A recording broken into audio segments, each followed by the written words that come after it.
And away we go. It is the Nightcap right here on BearcatJournal.com, brought to you, as always, by our friends at Galactic Fried Chicken. Visit www.galacticfriedchicken.com. Download the app for Android, iPhone, everything Galactic. Get down to the location in Dayton and tell them to pump it up. Save yourself 15% off of your order. I did have a big food weekend. It's been a busy Brendel family. Like, this is our last weekend in Cincinnati before vacation. So you got to hit up all the stops, right? Like, before you don't have it for a week. We went to Findlay Market, had some lunch there, which was delicious. Got some items for dinner all week. We went to Italian Fest and checked that out on Saturday night. Nice. It's amazing how fast your money goes at those festivals. It's amazing. I mean, I can only imagine what those festivals cost post-pandemic, where you're not getting that money for 2 years. Couple that with a little bit of gas prices going berserker and everything else going berserker for that matter. Yeah, I mean, the prices are about the same as they have been over the years. It's just when you go to those things, like, and you have a family, it's $5 for this and $6 for that and $4 for this and $8 for that. And next thing you know, you're like, how did I just spend $60? Oof. I don't know where that $60 went. And that was just on Kelsey. Yeah, that was Kelly and I hadn't even eaten yet. She wanted them to get a face paint for $20. Like, it was like $19 to get her face painted. Get out. I will buy some paint on the way home. Paint your face when we get back to the house. But I got some ribs. I smoked some ribs today. That's it's been my bugaboo. I have been bad at ribs. I have not been good at cooking ribs. I nailed it today. They were really good. Nice. So I was very happy with the ribs. Very good. And then in the middle of all that, the Bearcats landed a big fish, a very big fish. And especially when you spend the time that Cincinnati has spent recruiting a young man by the name of Omari Snowden. Mm-hmm. He's a 4-star cornerback out of Roseville, Michigan. Mm-hmm. He's 6'3". He's about 190 pounds. When you spend that amount of time to get the payoff, right? Like, right. It's so big. It's so big because there's so many things that go into what Cincinnati is dealing with right now. Mainly, like, Omari Snowden was down to Cincinnati, Penn State, Wisconsin, Iowa.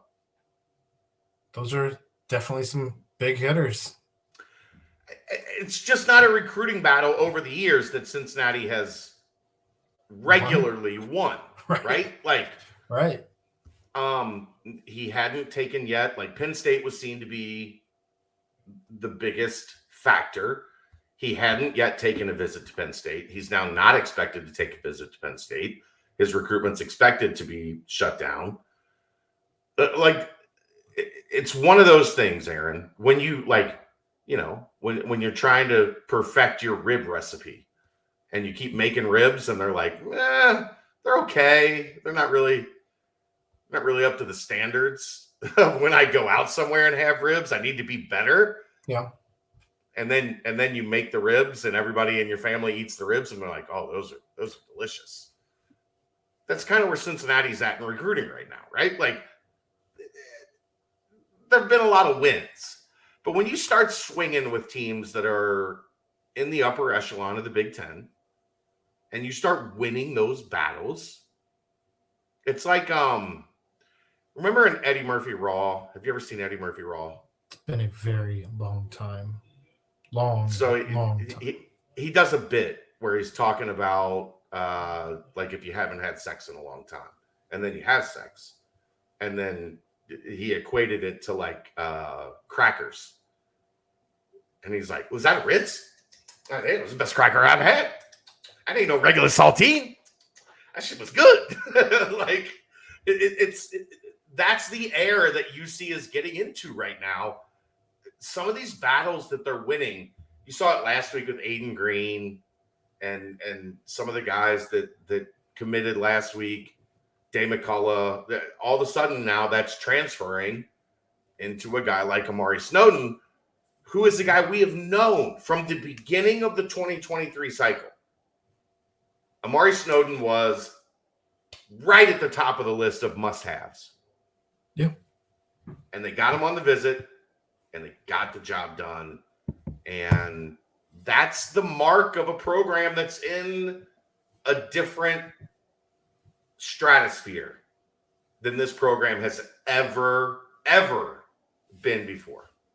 So it bumps Cincinnati up to 4 in the rankings Yes. as of right now, jumping Northwestern. And that's all well and good. They're going to end around 20, 25, somewhere in there. Like we're not disillusioned about where this is headed. But I solely blame this. No, I mean, not solely, I guess. But I think this is the Sauce effect, right? Because how much of an impression did Sauce Gardner have on Omari Snowden? The fact that he was here last weekend when Omari stopped in at camp or wherever he was here in Cincinnati for. So last weekend, Detroit or his high school team brought down a bunch of kids to camp at UC, and Snowden didn't have to come along. He wasn't camping, right? But he came down and hung out. Sauce was here, and they got to hang out together. And that's not the first time that we've seen Snowden and Sauce hanging out on campus. Yeah. Anytime that Snowden was here, as a matter of fact, I felt like there were either reports or I saw them together talking. Well, yeah, up until this time, Sauce was here. The last weekend just happened to be Sauce came back in town. And it just worked out. Jets' responsibilities. Yeah, it worked out. But I can only imagine the type of influence that Sauce has had, conversations, whether face-to-face here on campus, whether via text message, over the phone, and that. And I'm sure those conversations were Cincinnati was fantastic. But at the same time, I wonder how much of those conversations also kind of knowing how Sauce is. I can't imagine that he offered him anything more than make the decision that's best for you. Yeah, best for you very well might be Cincinnati. Like, that's who he is. Right. He's going to tell you why he picked Cincinnati, why Cincinnati ended up being great for him. Sure. But he's going to tell you also, like, you got to do what you got to do, bro. Like, number one, your own path. Look out for number one, right? Right. And be the best you can be wherever you land. And so super exciting, though, for Cincinnati to get their third 4-star now in the rankings, and just continue to build this class into what is destroying every other class that has ever been. And I don't know. I don't think they're done yet. And this is just clearly not done yet. This is just another feather in the cap of, God, I mean, what are we up to now? Like 13, 14 DBs in the last 2 recruiting classes? Yeah, in a sport that's evolving, to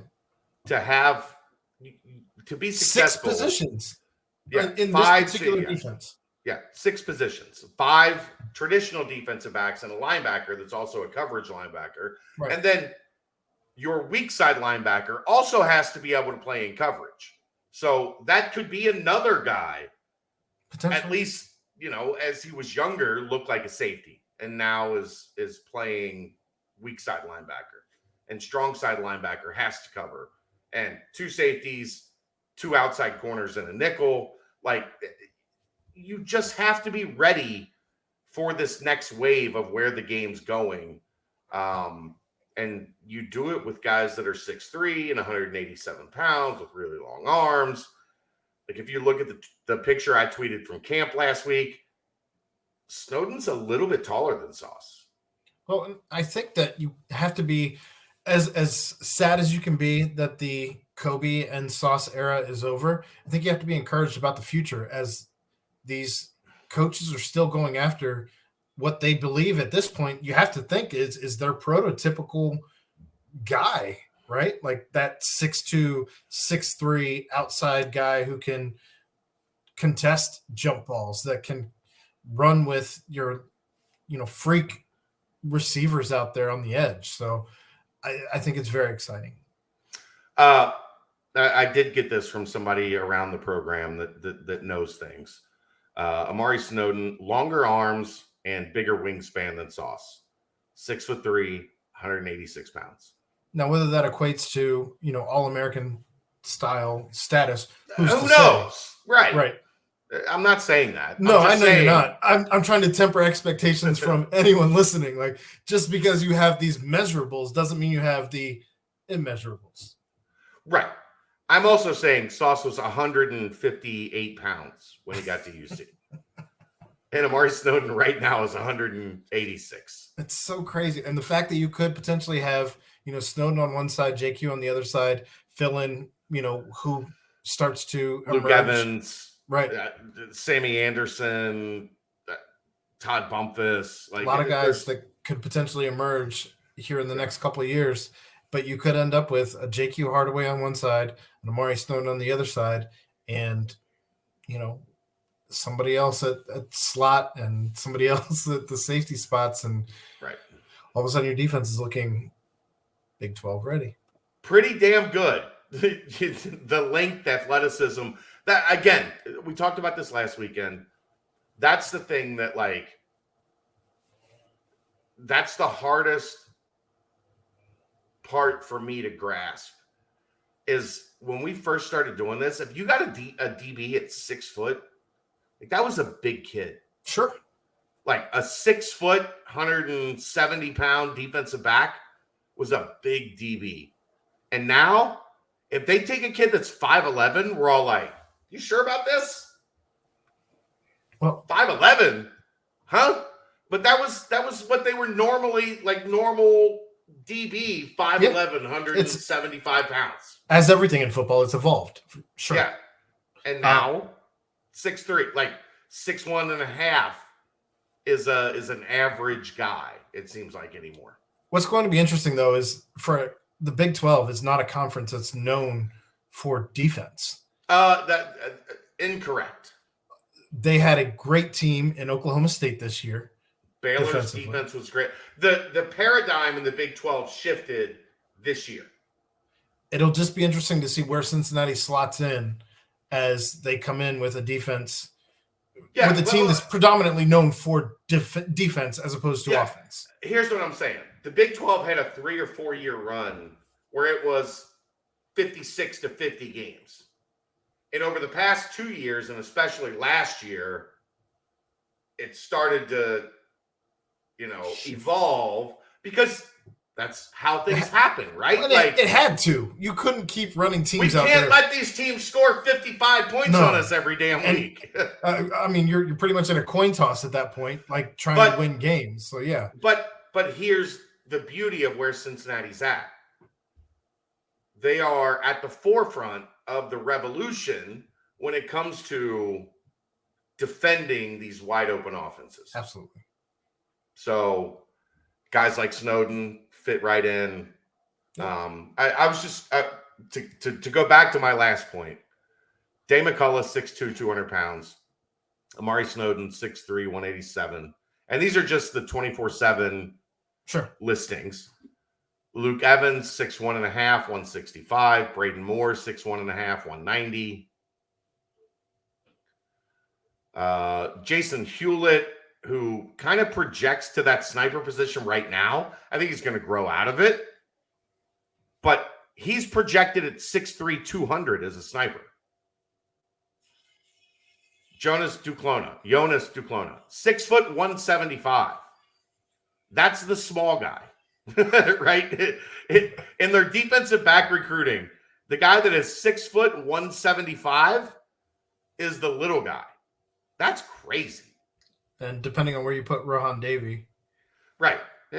He's a linebacker. So I don't throw him in immediately. And I hesitated with Hewlett other than just the fact he's got a chance to be Darian Beavers. The small guy. Well, but he has the chance to be Darian Beavers. He could be 6'4 and a half, 265 pounds by the time he's done with Brady. He can get real big. So, but those 5'11 guys, They're not in the equation anymore. They look like Omari Snowden, although he's a bit of an outlier because he's just so long and angly, and we saw with Sauce why that's so important. But we'll see if anybody from the last recruiting class ends up emerging at maybe like that slot spot or something like that. Sure.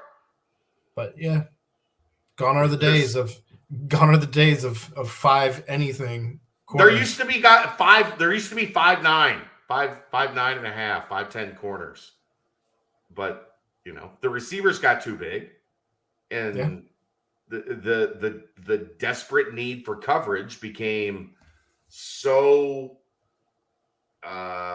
immense, I guess, as the game evolved. Now you have to recruit these kids. I wonder how. This is a different conversation for a different day. Maybe we'll do this on the BBP tomorrow night. I wonder how many of these kids would have been like point guards and shooting guards in basketball. I don't know. That's a great question, though. 6'2", 6'3", 180 pounds. Like that used to be a basketball kid, right? Now that's a defensive back or a wide receiver. Maybe a little tall for point guard, but yeah, I see. No, that is evolving as well. If you look at the NBA, now point guards are 6'5". Now, yes. Yeah, I'm just saying, like, that's the evolution of sports. Maybe these kids are looking at football and going, shit, these corners are making a lot of money, bro. Maybe not as much as safety, but these corners are making a lot of money. Quick, if you want the full update, BearcatJournal.com. Quick update on the rest of things. Cam Calhoun, I think things are in a very good spot. Anthony Brown, this thing's coming down to Cincinnati and Kentucky, it feels like. He was supposed to, I made a mistake on the board. He was supposed to visit Kentucky last weekend. He had a state track meet. So he's scheduled to visit them this coming weekend.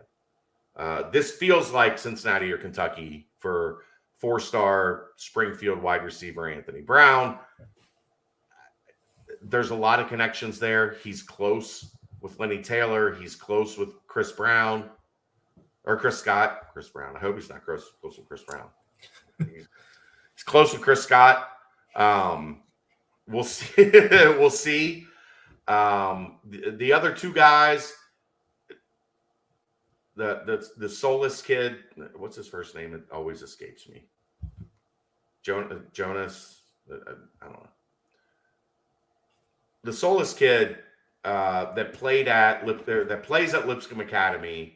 He was Luther Richardson's left tackle last year for Lipscomb. No surprise, given you can't call him the soulless kid.